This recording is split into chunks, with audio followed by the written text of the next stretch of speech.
Spectacle de la nuit dernière, une lune de sang, quel drôle de nom, grâce au phénomène d'un alignement parfait. Alors beaucoup ont cherché à l'admirer.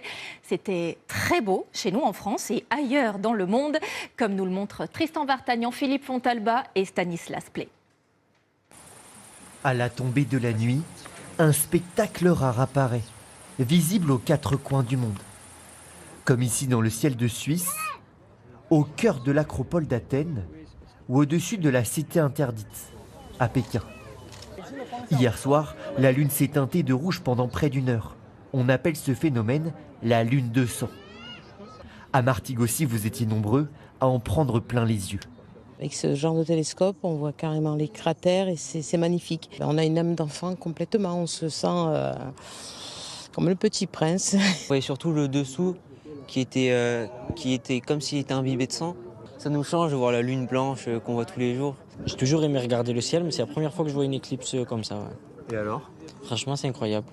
Tous ces curieux ont pu observer la lune de très près grâce aux instruments du club d'astronomie. Ce soir avec des jumelles, c'est bien. Les gens qui regardent dans un télescope, on garde un souvenir la première fois surtout. Pour comprendre ce phénomène, nous avons cherché l'explication à l'Observatoire historique de Marseille. Hier soir, toutes les conditions étaient réunies grâce à une éclipse totale de lune. La lumière du soleil n'éclaire plus la lune, comme en temps normal. La seule lumière qui arrive sur la lune, c'est de la lumière qui est passée dans l'atmosphère de la Terre. La lumière bleue, elle est dispersée, si on peut dire, dans l'atmosphère, alors que la lumière rouge, elle va continuer son chemin vers la Lune. Donc c'est pour ça que la Lune nous apparaît rouge cuivre. Si vous avez manqué le spectacle, pas de panique. La prochaine éclipse totale de lune sera observable le 20 décembre 2029.